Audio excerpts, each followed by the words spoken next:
The story of Balaam is one of the most intriguing and paradoxical narratives in the Bible. A man famous for his ability to see what others could not, hired by a terrified king to use his spiritual gift against the people of Israel, only to be outsmarted by his own donkey. This story not only involves a talking animal, which is already a surprising element, but it also reveals one of the most devastating portraits of the human heart ever written. What happens when someone can perfectly speak the words of God, but their soul goes in the opposite direction? Through Balaam, God shows us how spirituality can be manipulated and corrupted by ego and greed. This is the story of a prophet whose relationship with God gradually deteriorated, but whose voice remains capable of pronouncing blessings and prophecies that change the course of history. Throughout this narrative, we will find an impressive prophecy about the Messiah, hidden in the mouth of a morally fractured man. But what is even more unsettling is how Balaam becomes the instrument of a blessing that he himself does not even desire. This story raises some profound, thought-provoking questions. How easy is it to hear the voice of God and yet not follow his path?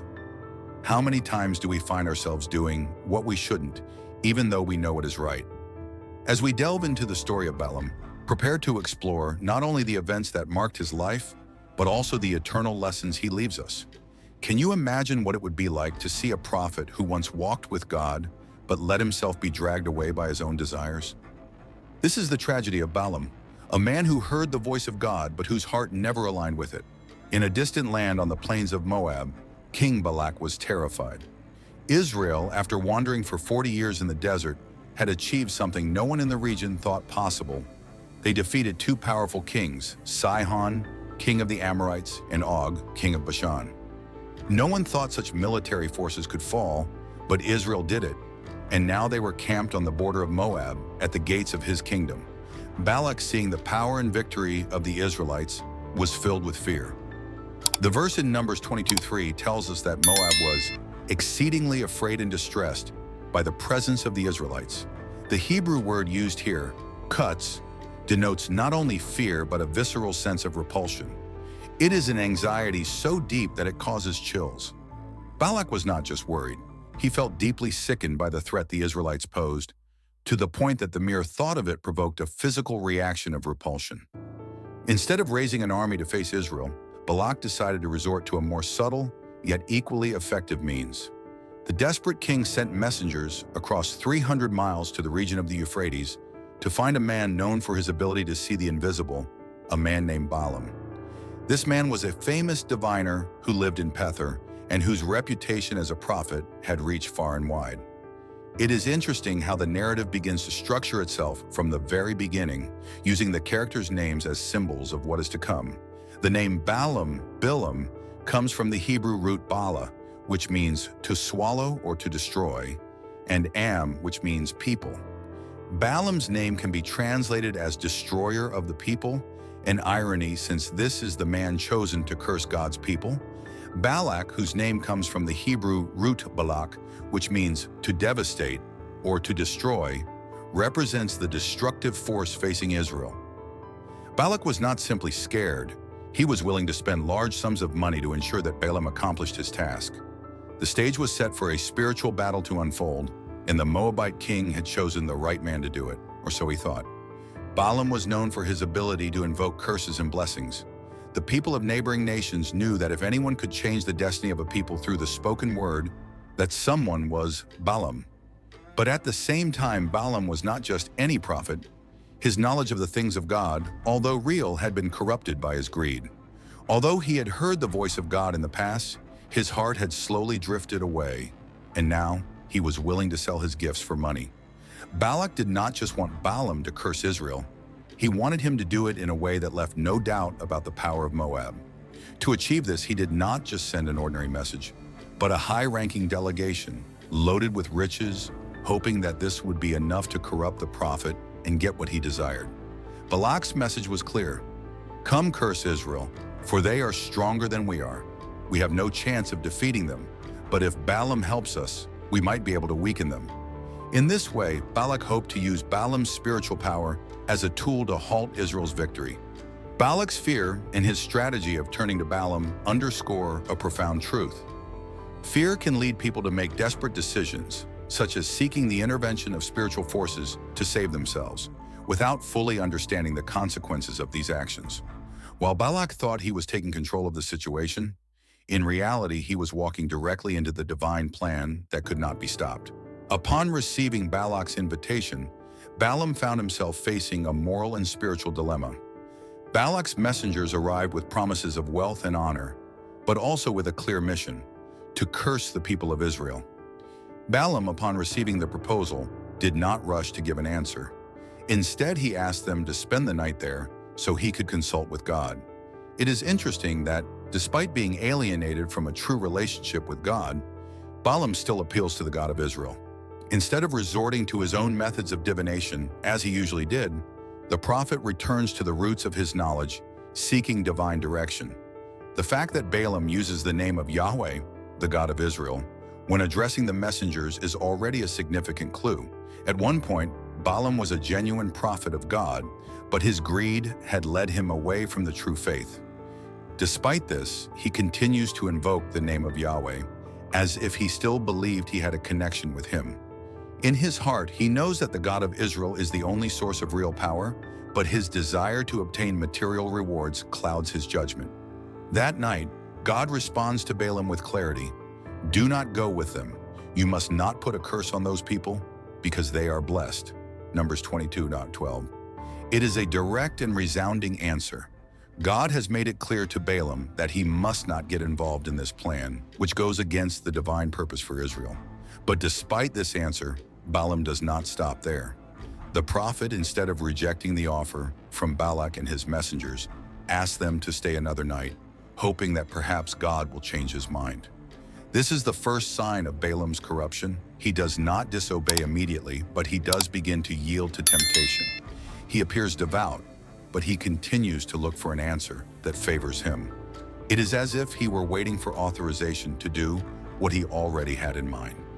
Instead of accepting God's will and acting according to it, Balaam wants circumstances to change in his favor, even when he knows what God has already said. God, in his infinite patience, responds to him again: "If the men come to call you, rise up and go with them, but only the word that I speak to you, that you shall do." Numbers 22:20. Although God allows Balaam to go on his way, he does so conditionally, with a clear warning that he must not deviate from the divine word. However, Balaam, instead of waiting for the messengers to call him again, gets up on his own initiative and decides to go with them. This act reveals the fragility of his will and the true nature of his heart. The image of Balaam, who seems to obey God but does so with the wrong heart, reflects a common pattern in humanity: the struggle between what we know is right and what we desire to do. Balaam is not willing to accept divine direction in his life. Rather, he continues to look for a way to fulfill his own desires instead of fully trusting in God's will. This decision by Balaam to follow his own path, despite God's clear warnings, leads to serious consequences. God's anger is kindled against him, and Balaam faces a confrontation with an angel on the road, a situation that will open his eyes in a dramatic way. The famous scene in which Balaam's donkey sees the angel of God on the road is one of the most surprising and revealing in the entire narrative. As Balaam heads toward Moab with the intention of fulfilling Balak's commission, God sends an angel to stop him. However, Balaam does not see the angel. In an unexpected twist, it is his donkey that perceives the divine presence and tries to avoid the danger, while Balaam, blind to God's intervention, continues to strike the animal in anger. The path Balaam travels is full of profound symbols and teachings. At the first stop, the donkey sees the angel blocking the road and turns off into a field to avoid the danger. Although there is enough space for the animal, Balaam, irritated, beats the donkey to make it keep going. This first interaction shows us how, despite God's warnings, Balaam continues to insist on his erroneous path without understanding the reason behind his donkey's actions. At the second stop, the path narrows between two vineyard walls, and the donkey, seeing the angel again, presses against the wall to avoid him, resulting in a painful crush to Balaam's foot. The prophet, increasingly frustrated, continues to beat the animal, not realizing that the true obstacle in his path is the divine will. The narrowness of the path is a metaphor for how Balaam's stubbornness is pushing him toward an inevitable confrontation with God. Finally, at the third stop, the path becomes so narrow that there is no room to escape. The donkey simply lies down on the ground, unable to advance any further. Balaam, furious, beats the donkey once more. But this time, something surprising happens. God opens the donkey's mouth, and it asks him a question. "What have I done to you to make you beat me these 3 times?" Numbers 22:28. What is astonishing is not just that the donkey speaks, but Balaam's total lack of amazement. The prophet does not stop or act surprised that the animal has spoken. Instead, he answers it with a complaint, as if everything were normal. This moment is revealing for several reasons. First, it shows Balaam's spiritual blindness. Even though he has heard the voice of God and spoken in his name, he cannot see or understand the divine intervention happening right in front of him. The donkey, which is a simple animal, sees what the man who considers himself a prophet cannot see. This contrast underscores the profound irony of the situation. The man who is supposed to have the gift of spiritual vision is blind to the presence of God, while his donkey has a sharper perception. Second, this scene reflects the central theme of the story, the struggle between the heart and obedience to God. Balaam, despite knowing the divine will, continues to cling to his own desires, and in the end, his spiritual blindness leads him to a confrontation with the truth. The donkey, for its part, shows the obedience that Balaam, the prophet, should have had. This act of obedience by the donkey, following what God has shown it, becomes a lesson for Balaam himself. God, by opening the donkey's mouth, not only shows the irony of the situation, but also uses this act to make Balaam stop and reflect on his behavior. Divine intervention through a donkey, something seemingly insignificant, becomes the vehicle to open Balaam's eyes, and this is where his transformation begins. The scene with the donkey is not just a comical or unusual moment in the story. It is a powerful metaphor for how people can be blind to God's will and how sometimes it is necessary for something or someone seemingly insignificant to make us see what we are ignoring. The donkey, like Balaam, becomes an instrument of God, not by its own will, but through divine intervention. This lesson in humility is one that Balaam cannot avoid, and which, despite his efforts to ignore it, will lead him to a crucial revelation. Despite Balaam's stubbornness, God's plan continues to advance, and the prophet is ultimately forced to pronounce a series of oracles that, instead of cursing Israel, end up blessing them. When Balaam arrives at the place where Balak had called him, the latter's expectation is clear. He wants to see Balaam curse the people of Israel to ensure his own victory. But contrary to his expectations, Balaam can do nothing more than pronounce words of blessing. Balaam's first oracle is given from the heights of Bamoth Baal, a place that had been prepared for cursing Israel. Instead of fulfilling Balak's desire, Balaam, driven by the Spirit of God, declares, "How can I curse those whom God has not cursed? How can I denounce those whom the Lord has not denounced?" Numbers 23:8. This declaration is key as it shows that, despite all of Balak's efforts, Balaam recognizes the divine protection over Israel. In this moment, Balaam expresses that he cannot go against the will of God, and this is the first of several blessings that come from his mouth. Balak, upon hearing these words, becomes furious and takes him to another place, hoping that, perhaps, in another location, Balaam might find some way to curse the people. But when Balaam speaks again, the second oracle further reinforces Israel's position. God is not a man that he should lie, nor a son of man that he should change his mind. Does he speak and then not act? Does he promise and not fulfill? Numbers 23:19. With these words, Balaam proclaims that what God has decided concerning Israel is irrevocable. No one, not even King Balak with all his wealth and power, can change what God has decreed. What Balak does not understand, and what becomes evident through these oracles, is that God's will cannot be manipulated by human power. Throughout the entire story, Balak has tried to use Balaam as a means to curse Israel. But Balaam, although a corrupt man in some respects, cannot contradict God's orders. God, in his sovereignty, has protected Israel from the attempts to curse them, and Balaam unwittingly becomes an instrument of blessing. Balaam's third oracle, given from Mount Pisgah, elevates this idea even further. Balaam not only blesses Israel, but he describes the nation as a divinely chosen people, so powerful and prosperous that it will be impossible for their enemies to defeat them. Looking at Israel from that height, what Balaam sees is not a vulnerable people, but a blessed nation destined for success. The contrast between Balak's expectations and the reality of Balaam's blessings is fascinating. Balak had thought that by hiring a man of God, he could manipulate spiritual power so that Israel would be defeated. But what he actually got was a prophet who, despite his own desires, ended up proclaiming the glory of Israel. This irony highlights the lesson that God's plans prevail no matter what men try to do to stop them. The most striking part of this section is that despite Balak's efforts and Balaam's temptations, God never lost control. Even when the prophet, with his divided heart, sought to manipulate the situation for his own benefit, God used his mouth to speak words of blessing over Israel. The story of Balaam shows us that, in the end, it is God who directs events. And although human beings may try to interfere, the divine purpose will always prevail. Although Balaam had been used by God to bless Israel, his story does not end gloriously. After delivering 3 oracles proclaiming God's blessings upon Israel, Balaam returns home, but his downfall is imminent. According to Numbers 31:16 and Revelation 2:14, Balaam was not content with being a mere spectator to Israel's blessing. Instead of remaining faithful, he joined the Moabites and ultimately advised Balak on a much more insidious strategy, corrupting Israel from within.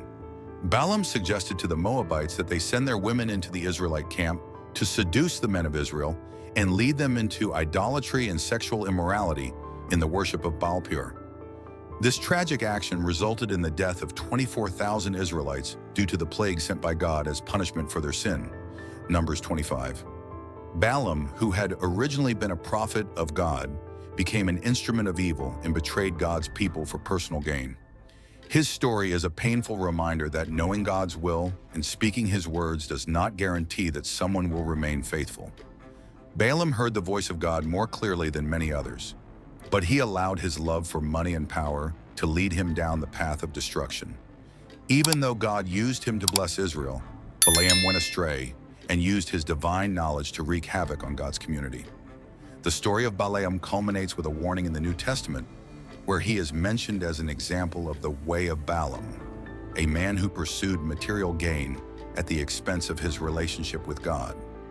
Balaam's tragedy was not only his fall into corruption, but also that he became a symbol of those who, knowing the truth, choose to follow their own desires instead of submitting to the divine will. The famous scene in which Balaam's donkey sees the angel of God on the road is one of the most surprising and revealing in the entire narrative. As Balaam heads toward Moab with the intention of fulfilling Balak's commission, God sends an angel to stop him. However, Balaam does not see the angel. In an unexpected twist, it is his donkey that perceives the divine presence and tries to avoid the danger, while Balaam, blind to God's intervention, continues to strike the animal in anger. The path Balaam travels is full of profound symbols and teachings. At the first stop, the donkey sees the angel blocking the road and turns off into a field to avoid the danger. Although there is enough space for the animal, Balaam, irritated, beats the donkey to make it keep going. This first interaction shows us how, despite God's warnings, Balaam continues to insist on his erroneous path without understanding the reason behind his donkey's actions. At the second stop, the path narrows between 2 vineyard walls, and the donkey, seeing the angel again, presses against the wall to avoid him, resulting in a painful crush to Balaam's foot. The prophet, increasingly frustrated, continues to beat the animal, not realizing that the true obstacle in his path is the divine will. The narrowness of the path is a metaphor for how Balaam's stubbornness is pushing him toward an inevitable confrontation with God. Finally, at the third stop, the path becomes so narrow that there is no room to escape. The donkey simply lies down on the ground, unable to advance any further. Balaam, furious, beats the donkey once more. But this time, something surprising happens. God opens the donkey's mouth, and it asks him a question. "What have I done to you to make you beat me these 3 times?" Numbers 22:28. What is astonishing is not just that the donkey speaks, but Balaam's total lack of amazement. The prophet does not stop or act surprised that the animal has spoken. Instead, he answers it with a complaint, as if everything were normal. This moment is revealing for several reasons. First, it shows Balaam's spiritual blindness.